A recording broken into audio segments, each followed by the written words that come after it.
Itu kan sangat nyata melanggar TAP MPR nomor 11 tahun 98. Ya, ya. KKN-nya itu sudah sangat kental. Oke, Pak Marwarar bilang itu perlu dibuktikan betul, tapi MK kan sudah bilang ini pelanggaran etika berat. Nah, jangan juga kita terkecoh dengan istilah etika. Ini sesuatu yang ringan. Ya, ini menyangkut prinsip-prinsip agama. Sama juga dengan cawe-cawe. Dibilang cawe-cawe ingin tiga periode dan sebagainya, ya, lalu menyandra partai-partai terduga korupsi, Ya. tapi kita berlindung di balik istilah yang ringan.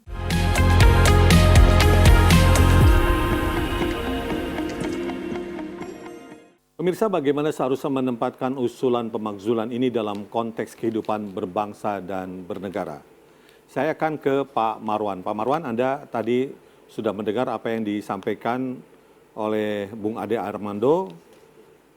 Dia menyampaikan argumennya dengan basis survei tentang seberapa suka rakyat Indonesia terhadap Jokowi, dan dalam pernyataannya dia mengatakan bahwa orang yang mengkritik, yang mengusulkan pemakzulan akan berhadapan dengan rakyat yang mencintai Jokowi. Tanggapan Anda seperti apa? Ya, saya kira kalau mau ditarik ke sana, itu kan seolah mau adu kuat ya. Sementara kalau kita bicara survei, ini kan bisa direkayasa. Itu yang pertama. Tapi yang jauh lebih penting adalah kita bicara lihat poin yang kita persoalkan. Ya, Undang-Undang Dasar mengamanahkan APBN itu harus dibahas dan ditetapkan dengan melibatkan DPR. Itu di pasal 23. Tapi Pak Jokowi itu menetapkannya sendirian lewat Perpres, misalnya itu ya. Lalu bilang ini ada kondisi memaksa. Lalu putusan MK nomor 91 dikangkangi. Lalu ini yang namanya hilirisasi diklaim kemana-mana. Lalu waktu kampanye Pilpres juga langsung dibesar-besarkan. Tapi ternyata negara itu dapat lebih kecil dibanding investor, konglomerat, dan Cina. Ini fakta gitu.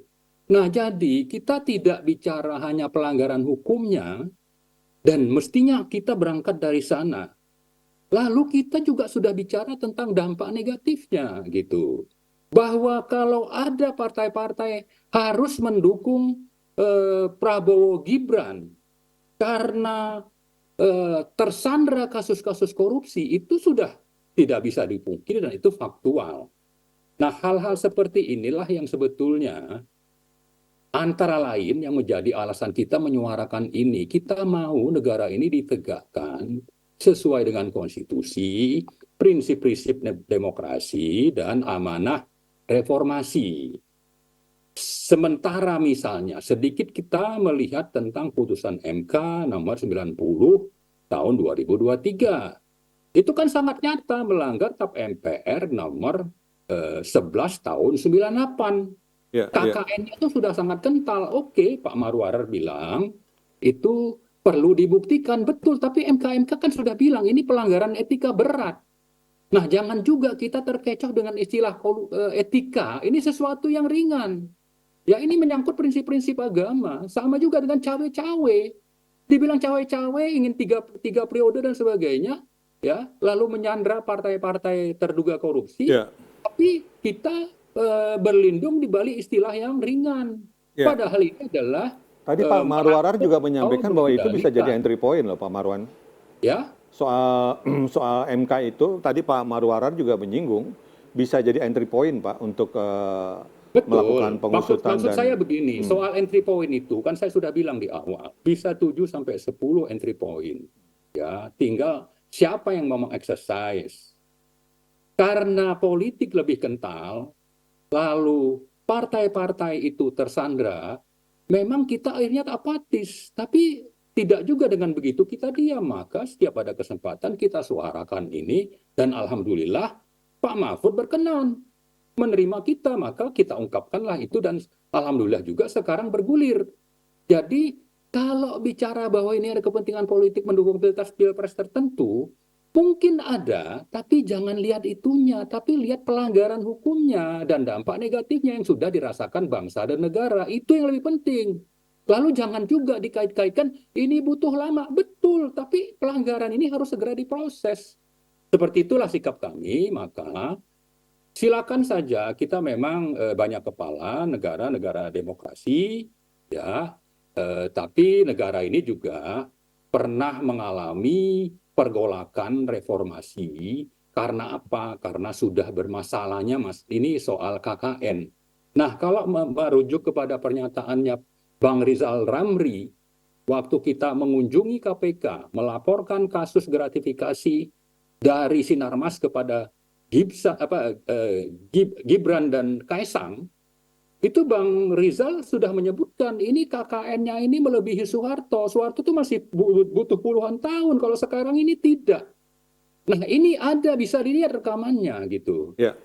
Ya kan? Jadi, tapi kembali lagi saya katakan, kita bisa beda sikap, beda orientasi kemana, karena memang orientasi politik berbeda, dan saya memaklumi itu.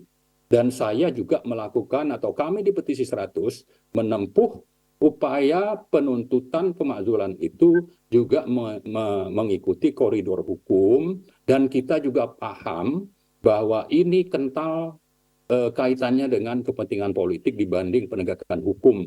Sebab apa? Sebab hukum itu sudah di bawah telapak kaki penguasa. Penguasa itu justru lebih kuasa dan berada di atas hukum, yang saya sebut tadi sudah berada di atas trias politika. Ya, saya kira gini Pak Marwan ya, dari diskusi singkat kita ini, saya sih menangkap apa yang disampaikan Pak Marwarar dengan Bang Ade tadi tidak mengkritik substansi, tapi lebih mengkritik tentang prosedur yang Anda dan kawan-kawan dari Petisi 100 ditempuh selama ini. Saya kira mungkin itu yang perlu kita pertajam dalam diskusi kita ini gitu loh. Ya, saya kan sudah jelaskan di awal. Kita paham bahwa ini lapornya ke DPR, menyampaikan aspirasi rakyat. Dan saya juga paham masing-masing fraksi itu punya jadwal, disebutnya hari aspirasi. Mereka itu mengalokasikan satu hari dalam seminggu atau 2 minggu itu untuk menampung aspirasi, dan kita sudah lakukan itu. Ya, ya. Jadi bukan tidak paham kita gitu. Baik, Pak Marwan, saya terus terang mengikuti Anda sangat lama, terutama untuk isu-isu mining, Pak. Tulisan-tulisan dan pendapat Anda sangat tajam. Justru saya sangat berharap ada satu naskah akademik yang bisa disampaikan ke publik, Pak, terkait tuduhan-tuduhan pelanggaran serius yang dilakukan oleh Presiden Jokowi, Pak.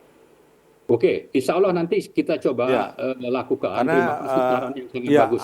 agak repot kalau seandainya kemudian kita diminta untuk mengcross-check ke naskah terbuka termasuk yang di Google, Pak. Ya. Baik. Pak Marwan, terima kasih atas kehadiran Anda, Pak Marwarar dan Bung Ade.